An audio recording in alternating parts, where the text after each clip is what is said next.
Muchas gracias a usted, don Daniel, y sobre todo también muchas gracias por respetar el tiempo propuesto de los 20 minutos. A continuación, para mí es un gusto también presentar al máster Juan José Soto Cervantes. Don Juan José es profesor de ética profesional jurídica de nuestro Colegio de Abogados, es licenciado en Derecho, es máster en Derecho Público, tiene estudios en Derecho Laboral, además tiene la maestría en Ciencias Penales y actualmente es procurador penal de la Procuraduría General de la República. Con ustedes, don Juan José Soto.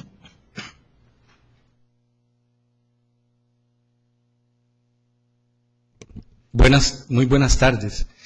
Saludándoles a los distinguidos colegas y a los distinguidos invitados, tanto de la mesa como de ustedes que están allá. Yo he titulado mi propuesta La llamada justicia flagrante. Saludándoles nuevamente con el buenas tardes. Me corresponde frente a ustedes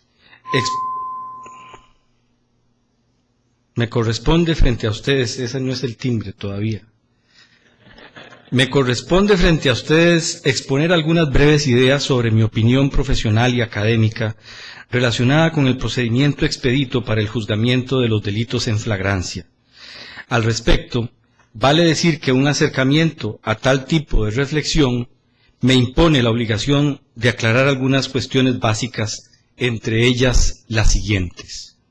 La primera es una cuestión ética y tiene que ver con la opinión previamente externada.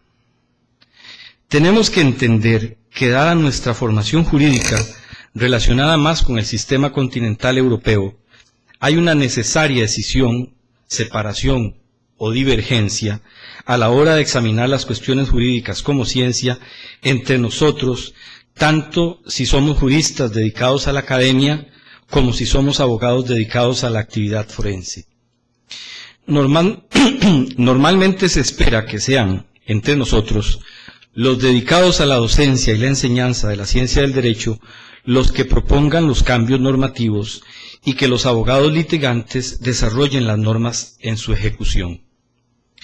A diferencia de nosotros, la producción normativa en el sistema anglosajón se suscita como resultado de la experiencia directa de la actividad forense. Es por la práctica diaria y la observación de la resolución de los conflictos que se crea la solución normativa general. La ciencia del derecho, tanto en la elaboración de una teoría general del proceso, como en la definición de valores y conceptos jurídicos propios de naturaleza fundamental, como institutos, reglas y disposiciones concretas, es en consecuencia entre nosotros, en su delimitación constructivas, está en manos de quienes en principio se dedican más a la investigación y a la docencia. Son normalmente estos colegas distinguidos los que sugieren modificaciones y propuestas legislativas de reforma. En particular, en nuestra República Costarricense, la mayor cantidad de propuestas de reforma procesal surgen de la reflexión de nuestros colegas académicos en su relación con los jueces y magistrados. Esto, como es obvio, suscita varias dificultades éticas, filosóficas, políticas y jurídicas, además de las procesales, puesto que puede ocurrir, como ocurre en el caso del procedimiento expedito de la flagrancia, que quien opinó de una determinada forma e hizo pública su manifestación en tal o cual sentido en relación con, por ejemplo, el procedimiento expedito para el juzgamiento de los delitos en flagrancia, se vea comprometido luego o pudiere verse comprometido éticamente por una opinión previa a la hora de resolver un asunto. Esta primera observación tiene que ver con cuestiones éticas esenciales. No puede ser correcto que quien tiene una posición ideológica desde el punto de vista jurídico, penal, institucional, en relación con determinados institutos, habiendo desarrollado mecanismos como propuestas inicialmente manejadas en el marco de sus competencias como administrador o gestor de procesos de administración de justicia, luego aparezca en el plano material del ejercicio de sus competencias como juez o magistrado, valorándose a sí mismo. Esto es clave para entender el fenómeno del que hablamos, ya que en nuestro país, primero la flagrancia fue un procedimiento administrado en el seno de las competencias de distribución y división del trabajo de los tribunales penales, y luego de ello, debido a la experiencia del llamado plan piloto, surgieron los procedimientos especiales.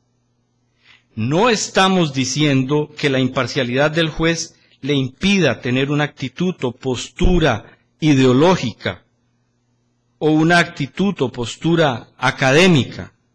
Es que teniéndola debe resguardarse prudentemente y no asumirse roles de administrador de justicia proponente de reformas para obtener celeridad y luego ser el contralor judicial ordinario o constitucional de cuestionamientos al procedimiento en sí.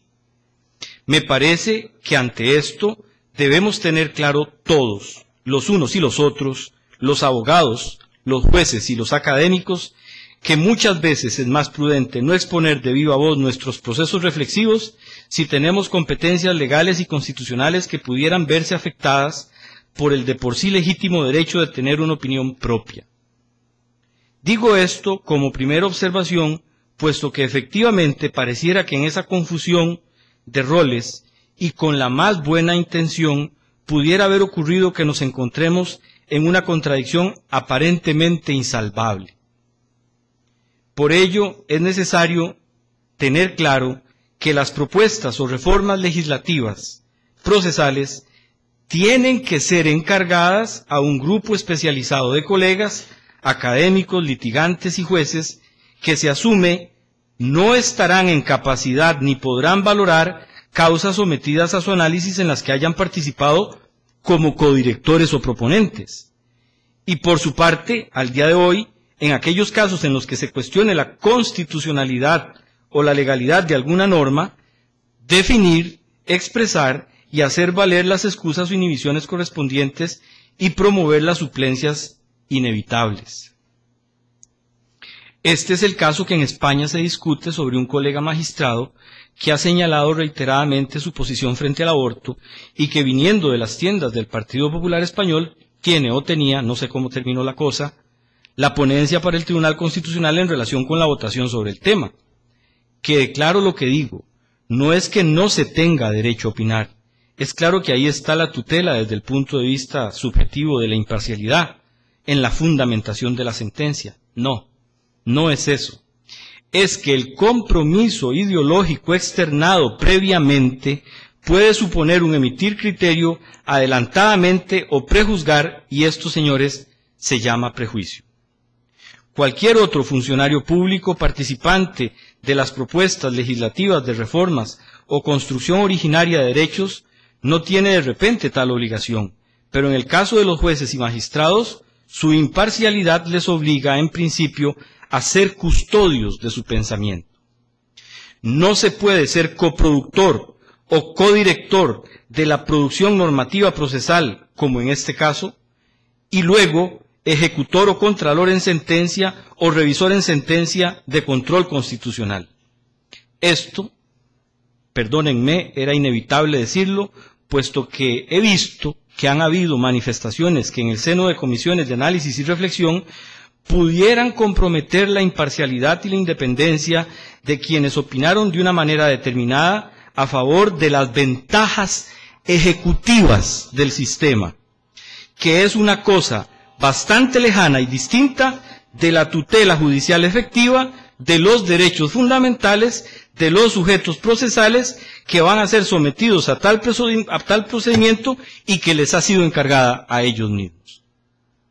Por una natural consecuencia de la convicción de lo que se hace, principio de ciencia y conciencia, libertad e independencia, y cómo se hace, uno tiene la tendencia subjetiva a considerar que todo está bien y podría, estando implicado en la solución procesal, no ver con la agudeza y severidad requerida el dilema y no actuar con la independencia requerida en el asunto.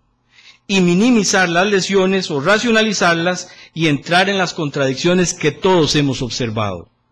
Y todo ello, dicho sea de paso, con la más sana de las intenciones.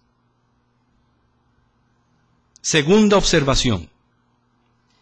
Me parece que sin excluir un estudio más exhaustivo que habrá que hacer, ha habido una mezcla inapropiada de dos conflictos procesales que inundan de dilemas culturales, éticos, sociales, económicos y políticos al proceso penal costarricense. El problema de la celeridad, por un lado, es decir, la justicia pronta, y el problema de la criminalidad aparentemente creciente, por otro. Me explico. La ciencia del derecho nos obliga a todos a distinguir las cosas o discernirlas.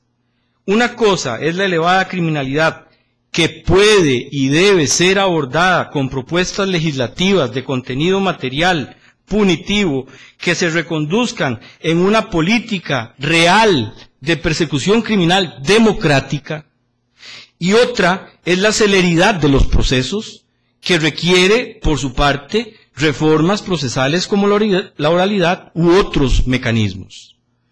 Y por otra parte, otra cosa bastante más diferente, incluso desde el punto de vista epistemológico, es el procedimiento especial de flagrancia. En efecto, una observación inicial, apenas de exploración, podría permitirnos entender algo que con más estudio veremos si es cierto o no, que esos dos problemas sustentados o transportados en una determinada presión social formal e informal, como dijo Daniel, vinieron a parar en un contenido procedimental diseñado por la dogmática jurídico-penal para otras cosas. En primer lugar, la flagrancia no es en sí un procedimiento expedito para toda clase de conflictos jurídico-penales que queramos insertar en ese escenario investigativo, para hacerlo funcionar como respuesta rápida al proceso, justicia pronta y cumplida del 41 constitucional, o como herramienta de política criminal para poner a los reincidentes, que son distintos, bien distintos de los flagrantes, fuera de la realidad social. No, esto no funciona así. La flagrancia es una forma en la que el hecho jurídicamente relevante se viste en la realidad. Es eso flagrante, refulgente, obvia, resplandeciente. No todas las realidades jurídico-penales son flagrantes, ni todos los reincidentes son flagrantes. La flagrancia es una acción humana jurídicamente relevante que por su aparente obviedad, por su aparente simpleza e inmediatez produce o puede producir un modo de acercamiento a ella que no requeriría mayor esfuerzo, en principio y sujeto a prueba. No es, por tanto, exigida la realización de complejas dilucidaciones en principio, pero eso no es del todo cierto, ya que lo obvio puede ser o falso o incompleto, y entonces se requerirá una verdadera, amplia y completa, y todo lo larga que sea necesario, investigación. Comparto la idea de que es un error entender que ante lo obvio se deben flexibilizar las cosas. Eso sería propio de un interés parcial, de alguien que quiere reprimir y rápidamente condenar, no de alguien que busque el resultado justo, ya sea este flagrante u ordinario. Dicho de otra manera, la flagrancia como procedimiento expedito no es ni debe ser un elemento de la política criminal del Ministerio Público, y menos aún debe responder a propuestas procesales de mayor o menor celeridad, sin discriminar que el objeto de estudio flagrante es en sí muy particular y no debe participar de las controversias penales de la desregulación represiva. Si bien es cierto, casi cualquier delito puede ser advertido u observado en flagrancia, casi, no es cierto ni forzoso por ello pensar que todos los delitos deben ser reconducidos a este trámite expedito. Si se mantiene la claridad conceptual sobre esto, el procedimiento tiene sentido. Si se le da contenido de política criminal o de herramienta ante la mora judicial, entonces no estamos actuando correctamente. Tercera y última observación. El pensamiento judicial ante la celeridad. Esta es mi última observación o propuesta. Hubiera deseado exponer con más precisión el fenómeno ideológico a la luz de lo escrito tanto por Pedro Aba, mitos, ideología, universos simbólicos, para correlacionarlo con más precisión en la tarea de las propuestas normativas. Habrá que hacerlo luego. O por otro lado me hubiera gustado abordar el tema de las bilateralidades del juicio en la fenomenología de la razón según Husserl, para desentrañar un poco la idea de que la construcción del pensamiento lógico jurídico costarricense es algo que se encuentra atravesado por el discurso procesal, por el discurso político y por el discurso constitucional, y que estos tres son lenguajes bastante contradictorios entre sí, y que un mismo ser humano, abogado, costarricense, pudiera hablar los tres lenguajes, los tres idiomas, y no percibir su cogito cogitatum, ni percibirse en tal tarea conscientemente. No da tiempo para ello, pero lo cierto es que hay tres columnas esenciales que pueden ser propuestas para un análisis sistemático y más prolongado de este tema en particular. En efecto, y lo dijo don Daniel, un primer análisis ideológico y epistemológico del pensamiento jurídico del juez penal costarricense y del juez constitucional costarricense a fin de definir si los lenguajes citados y las intenciones de ellos, desde el punto de vista ético y desde el punto de vista científico, son congruentes o no con el derecho de la Constitución. Desde lo ideológico, desde lo axiológico. Así, derivado de tal análisis, se podrá responder en este primer escenario si lo flagrante en su celeridad tiene o no tiene la obligación de responder a la elevada criminalidad o a la mora judicial, y si en tal mezcla o confusión de haberla se ha dejado de ser imparcial, objetivamente hablando, por contradicciones éticas insalvables entre los roles académicos y judiciales. Un segundo escenario tiene que ver con la llamada teoría de las perspectivas que elaboró el señor Premio Nobel de Economía, don Daniel Kahneman, y su herramienta de los sesgos cognitivos, que no percibimos en nosotros mismos cuando investigamos, cuando actuamos, cuando apelamos, cuando argumentamos, cuando diseñamos propuestas. De modo que no somos conscientes, por estos sesgos cognitivos que no percibimos en nosotros mismos, cuán esclavos somos de la psicología del prejuicio o del sesgo automático, moralmente instalado en la colectividad, meneado, digo yo así con esa palabra, por la prensa. Y finalmente, como correlato de todo ello, si hay o no una lesión o lesiones irracionales que pudieran haberse ya encontrado en la práctica de resoluciones judiciales tan céleres o expeditas. Tan. ¿Ve? Muchísimas gracias.